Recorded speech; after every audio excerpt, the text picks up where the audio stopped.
Buenos días, mis hermanos, amigos todos que se conectan por nuestro canal Centro Cristiano Transformando Vidas.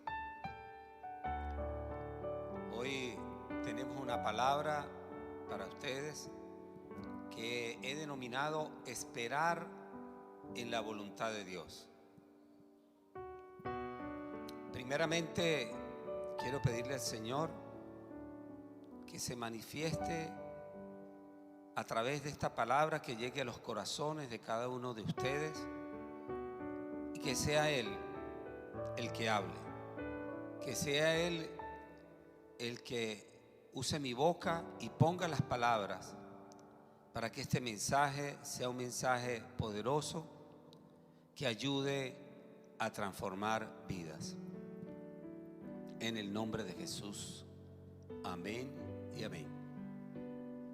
Esperar en la voluntad de Dios. Muchas personas no sabemos esperar. Nos cuesta esperar, y yo me incluyo. Ir a una consulta médica, por ejemplo, y llegar y saber que tengo 5 o 6 pacientes por delante, que tengo que esperar 2 horas y media, 3 horas. Eso me angustia y siento que me estresa. Y tengo que admitirlo. Cuando voy a un supermercado me gusta muchísimo, me encanta hacer mercado. Voy con mi esposa y me divierto. Para mí es una actividad muy bonita. Pero cuando tengo que hacer la cola para ir en la caja para pagar, entonces viene la espera. Y es la parte que no me gusta. Y bueno, a veces cuando pasan cosas como esta, que tenemos áreas en las que no somos fuertes, muchas veces somos probados. A mí me ha tocado, por ejemplo, hacer una cola y de pronto veo que hay una más corta, me cambio, me voy para la que está más corta y resulta que la que está más corta demora más que la cola donde estaba, y que personas que estaban detrás mío en esa cola pasaron primero que yo. Eso me ha pasado muchísimas veces en distintas oportunidades, porque no digo que todo el mundo, pero muchas personas se nos hace bastante difícil esperar. Tenemos que armarnos de mucha paciencia. En el libro Primera de Juan, capítulo 5, versículos 14 al 15, dice la palabra: esta es la confianza que tenemos al acercarnos a Dios, que si pedimos conforme a su voluntad, Él nos oye.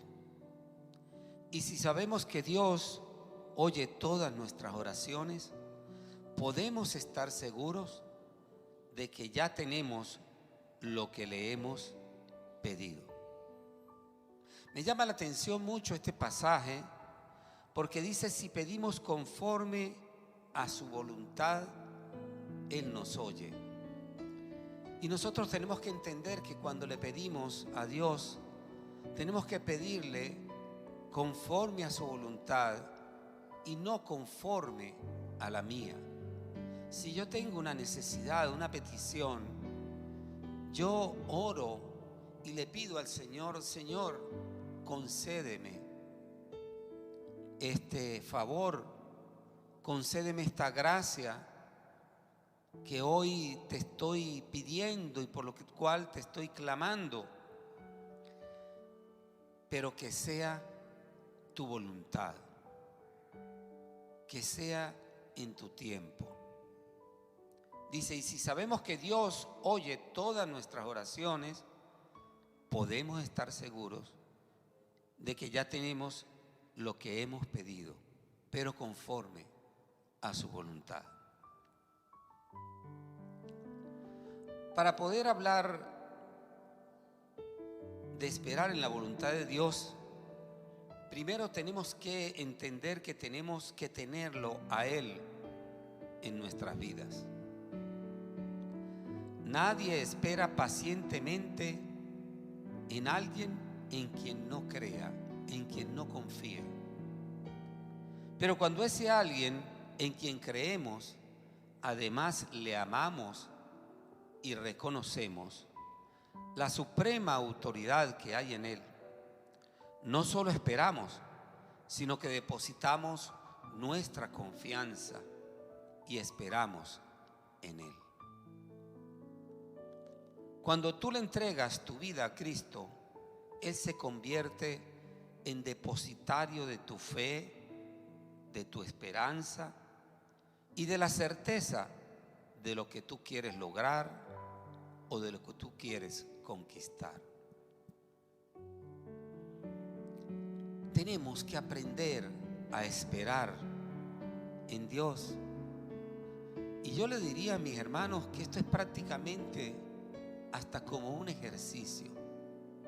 Cuando tú empiezas a dejar quizá el estrés, la angustia, la preocupación de lo que le pides a Dios, porque estás pensando que Dios tiene que darte una respuesta inmediata a tus peticiones. Y a veces oramos tan mal que le decimos: Señor, concédeme ya esta petición que te estoy haciendo, este favor que te estoy pidiendo. Y nosotros entonces le estamos poniendo tiempo al Señor. Nosotros le estamos marcando al Señor su ruta y su trabajo. Nosotros a veces queremos torcerle el brazo a Dios para que nos conceda los favores que le pedimos a través de nuestras oraciones. Y no es así. Así no funciona, mis hermanos. Nosotros, como dice la palabra, tenemos que aprender a través de nuestras oraciones a esperar en Dios de acuerdo a su voluntad.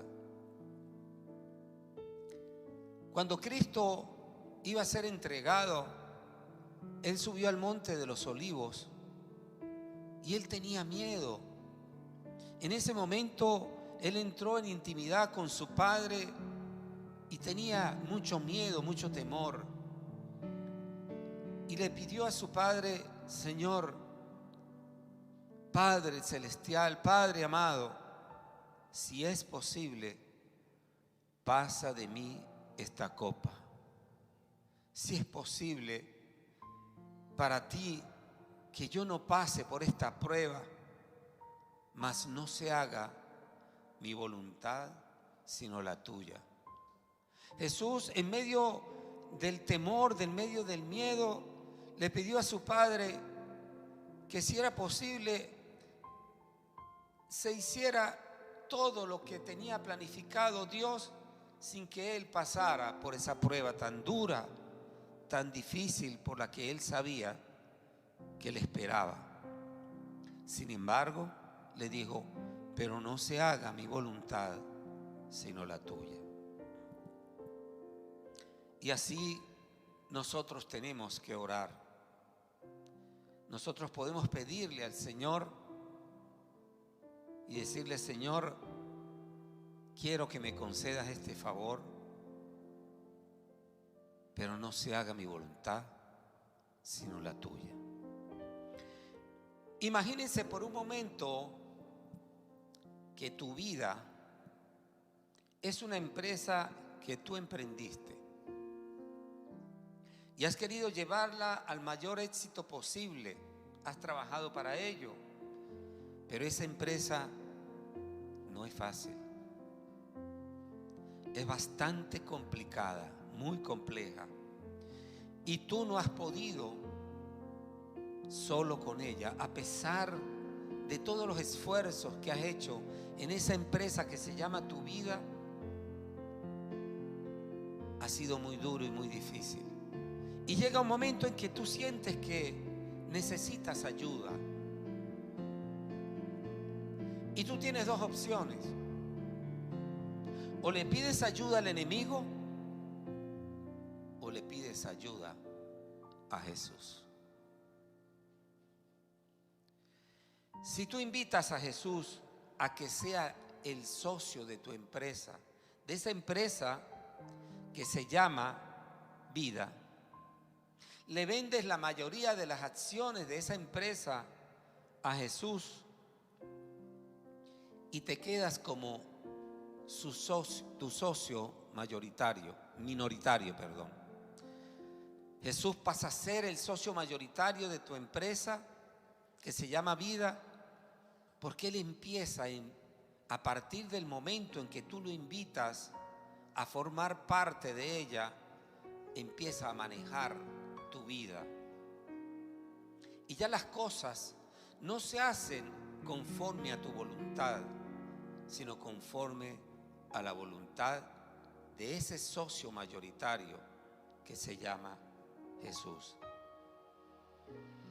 A partir de ese momento, esa empresa que se llama tu vida comienza a ser dirigida por Dios. Él hace cambios, modificaciones, elimina lo que no sirve, saca el pesimismo, aparta a algunos relacionados que no le convienen a los intereses de esa empresa, reestructura la empresa y se queda con los mejores colaboradores que están más comprometidos, y despide a aquellos que han contribuido al fracaso de tu empresa que se llama vida, y le incorpora nuevas cosas como la fe, la certeza, el amor, la alegría, la disciplina, el compromiso. Busca otros aliados comerciales y tu empresa comienza a tener el éxito que nunca pudiste tener por sí mismo. Y yo te hago una pregunta: ¿tú podrías a tu socio mayoritario de esa empresa, le pondrías el tiempo para que ejecute el trabajo? ¿Tú le dirías a Jesús: mira, tú vas a ser mi socio en mi vida, en esta empresa que se llama mi vida, pero tienes un mes para transformarla? ¿Tú le pondrías el tiempo a Jesús? ¿O tú sabrías esperar y ser paciente hasta que el nuevo dueño de esa empresa, que es tu vida, haga el trabajo en su tiempo? Pues tú sabes que Él es más conocedor del negocio y mucho más competente que tú para llevar las riendas de esa empresa. Es interesante, ¿verdad? Mis hermanos, así es nuestra vida. Cuando aceptamos a Jesús como nuestro Dios y Salvador, es decir, como nuestro socio mayoritario, Él levanta nuestras vidas que están en mal estado, que están muchas veces en ruina, y nos cambia, nos transforma y nos da la salvación. Salva esa vida. Pero yo no puedo apurar al socio mayoritario y dueño de la empresa para que haga las cosas en el tiempo que yo quiero.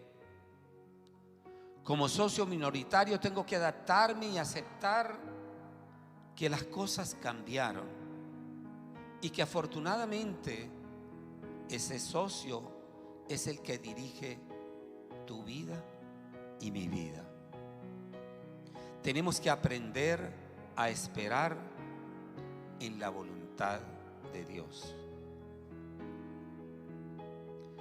El jueves pasado, en horas de la tarde, falleció un gran amigo. Mi amigo y mi hermano, el doctor Nick Moncada, partió con el Señor. Un hombre extraordinario que le dedicó su vida con amor, con pasión a la medicina. El ejercicio de la medicina para él fue un ministerio, sembrando en aquellas personas desposeídas. Un hombre que se ganó el cariño, el amor y la voluntad de toda la comunidad de Maracay y del estado Aragua. Y durante su enfermedad le clamamos y le pedimos a Dios que lo sanara, que lo retornara.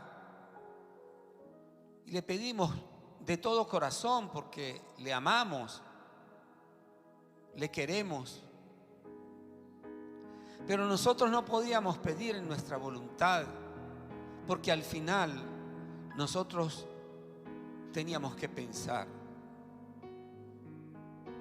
que tanto en Él como en nosotros y en nuestra vida tenemos que esperar en la voluntad de Dios. Partió con el Señor y esa fue la voluntad de Dios. Y no nos cabe la menor duda de que hoy está en la presencia de Dios.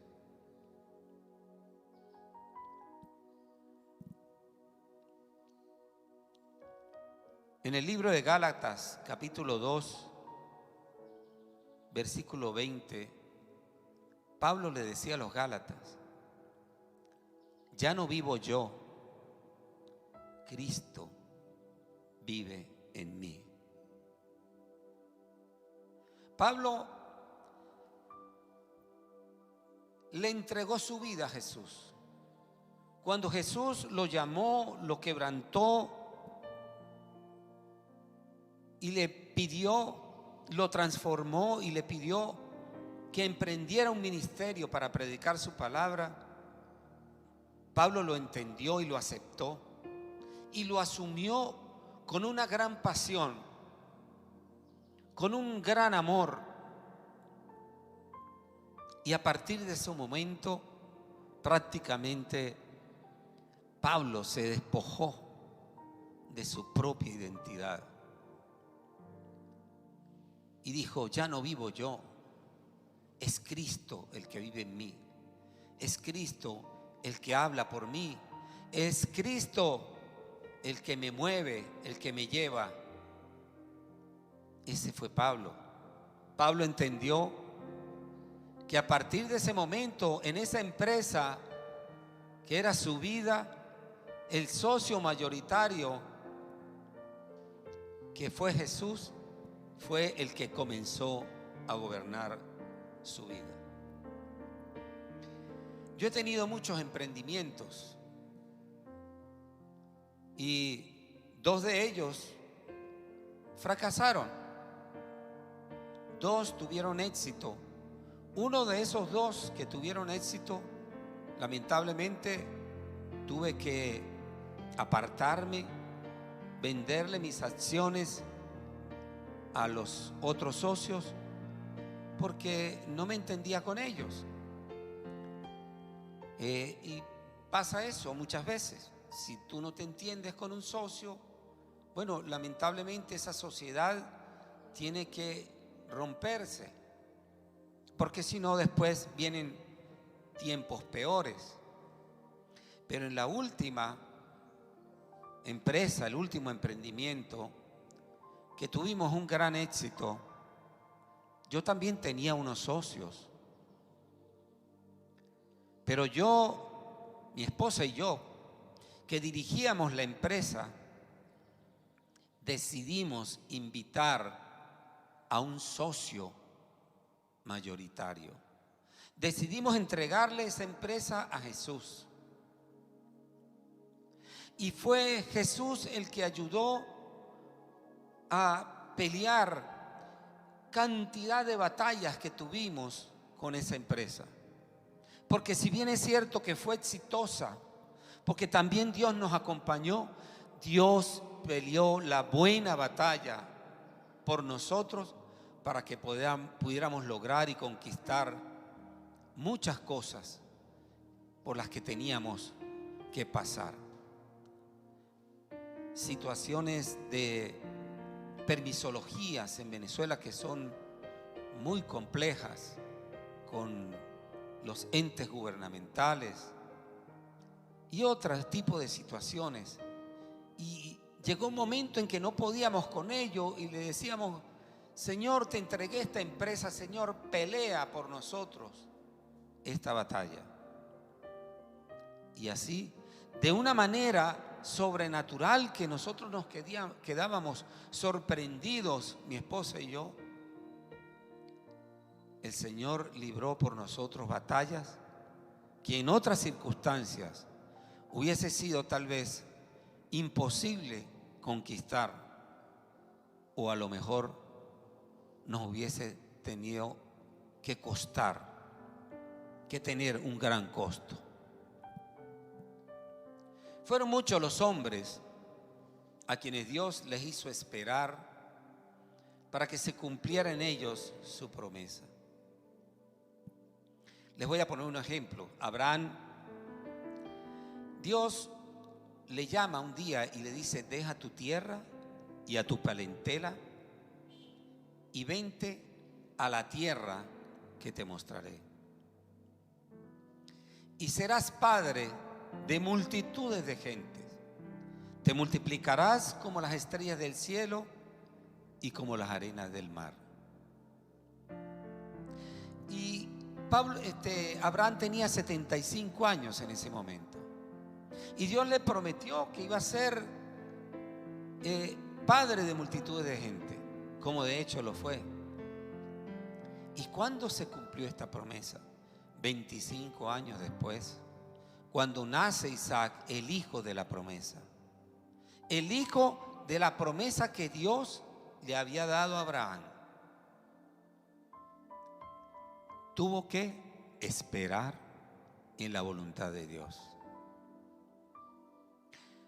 José, hombre extraordinario, un gigante del Antiguo Testamento, el 11º hijo de Jacob, era el hijo preferido de Jacob, el hijo que más amaba a Jacob, y por lo cual sus hermanos le tenían envidia. Y era rechazado por sus hermanos. En una oportunidad en que estaban en el bosque, pasó una caravana de mercaderes y sus hermanos lo vendieron como esclavo. Y a partir de ese momento, José empieza una travesía muy dura, muy difícil. Estos mercaderes iban a Egipto. Y cuando llegaron a Egipto, se lo vendieron a un miembro del gobierno que se llamaba Potifar. Y Potifar lo emplea para que le cuidara su casa. Pero resulta que la esposa de Potifar intenta seducir a José. Y José no lo acepta, no lo permite. Y entonces, en venganza, la esposa de Potifar lo acusa de haber querido abusar de ella. Y cae preso José.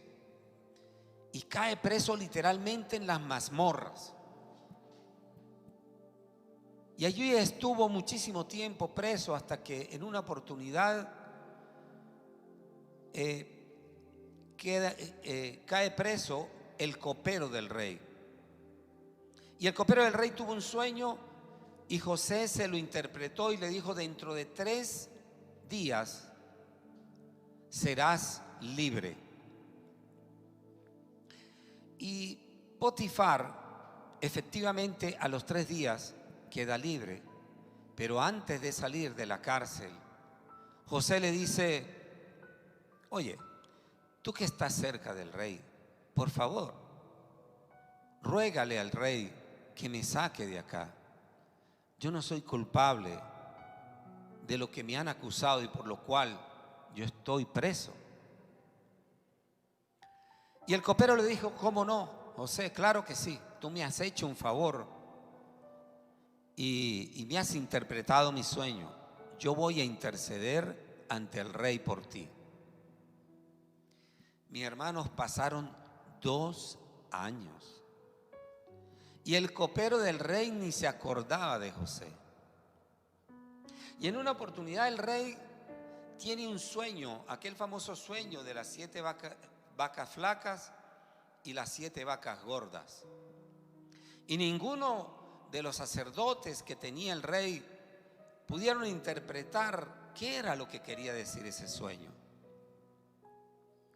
Y el copero se acordó de José y le dice al rey: en la cárcel está preso un hombre que me interpretó un sueño a mí. Y el rey entonces lo manda a buscar y sacan a José, lo bañan, lo visten con ropas nuevas, lo perfuman, lo ponen bonito para presentarlo ante el rey.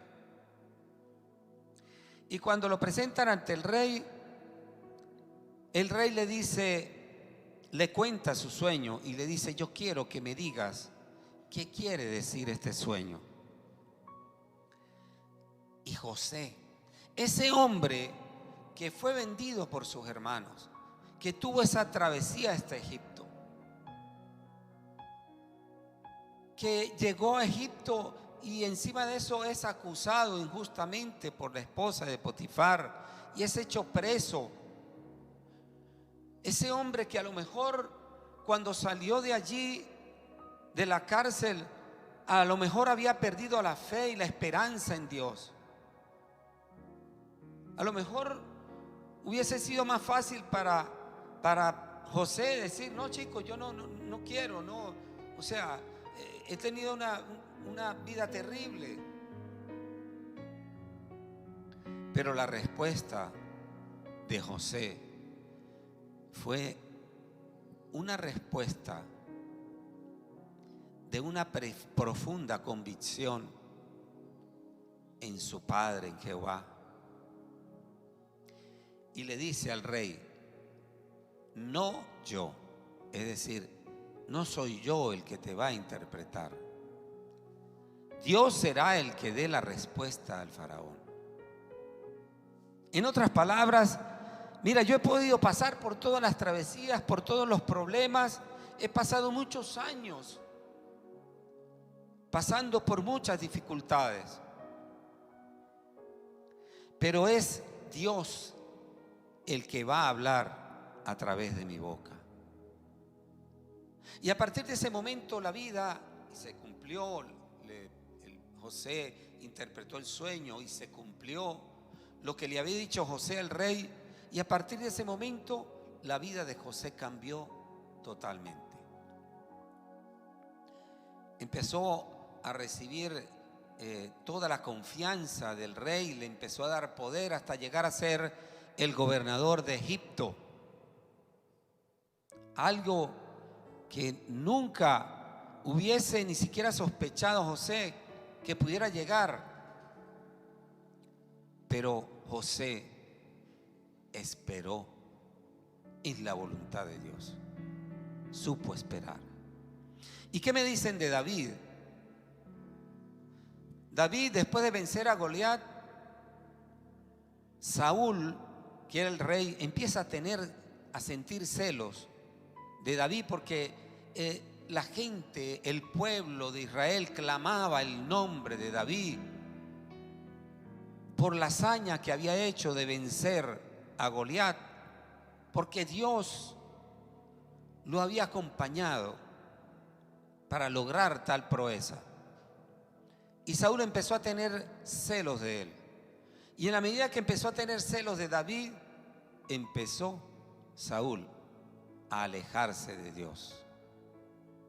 Al punto que Dios llama al profeta Samuel y le dice: quiero que vayas a la casa de David y lo unjas como el nuevo rey de Israel.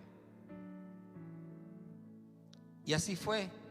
Dicen que Dios soltó a Saúl a partir de ese momento y le otorgó la confianza a David. Pero David tenía quizá 18, 19 años cuando fue ungido. ¿Y cuánto tuvo que esperar David para tomar posesión del trono, del reino? Aproximadamente 12 años.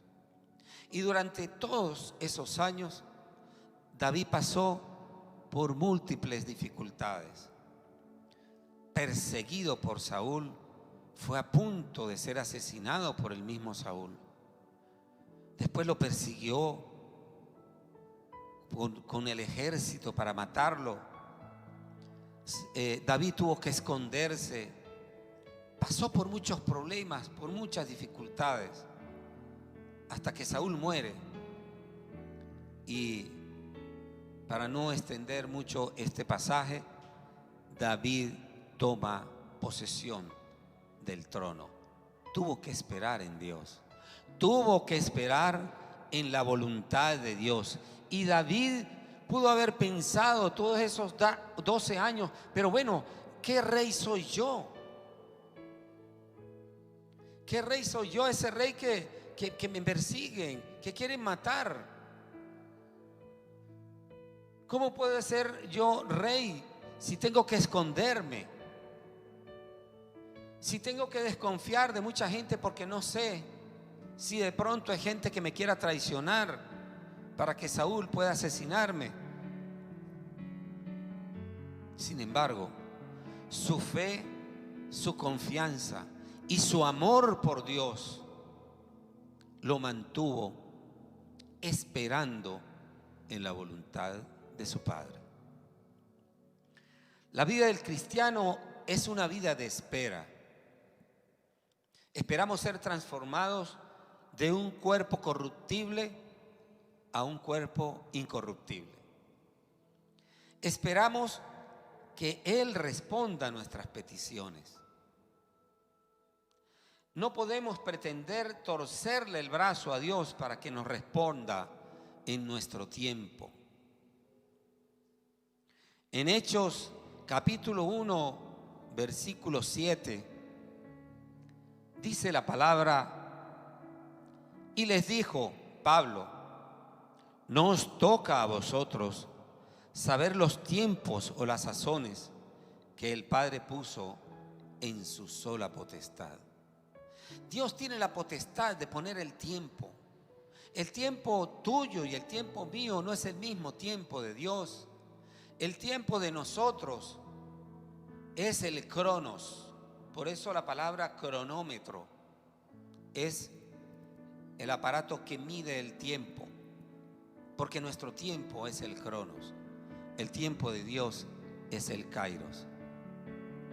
Y cuando nosotros le pedimos a Dios, tenemos que someternos a su voluntad y decir: Señor, cuando en tu tiempo kairos tú lo consideres, concédeme este favor.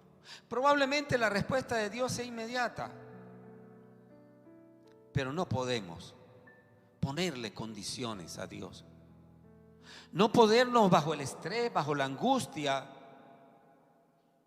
darle casi órdenes a Dios y decirle: Señor, concédeme esto inmediatamente, como si Dios fuera tu empleado, como si Dios fuera el socio minoritario de tu vida, de esa empresa que se llama tu vida. tenemos que aprender a esperar en Dios. En la vida también tenemos que esperar, y para eso tenemos que prepararnos en la segunda venida de Jesús. Están sucediendo muchos acontecimientos que han sido profetizados en el libro del Apocalipsis. Tenemos, mis hermanos, que prepararnos, porque no sabemos en qué momento, ni está en nosotros conocer las sazones, es decir, los tiempos de Dios. Nuestra vida es el tiempo. Así es. Nuestra vida es el tiempo. Nuestra vida es la sala de espera para un día estar en la presencia de Dios. Y en esa sala de espera nosotros tenemos que esperar con paciencia, haciendo las cosas que nos corresponde hacer. Llevar una vida haciendo la voluntad de Dios. Porque ese socio mayoritario, mientras tú trabajas en tu vida, mientras tú haces lo que te corresponde con tu vida, Dios está trabajando para ti. Dios está trabajando para esa empresa que se llama tu vida. En el Salmo 40, versículo 1, dice la palabra: pacientemente esperé a Jehová. Eso lo dijo David. Pacientemente esperé a Jehová, y se inclinó a mí y oyó mi clamor. Pacientemente esperemos en Dios para escuchar su voz y su palabra. Y en Isaías 40:30, para terminar,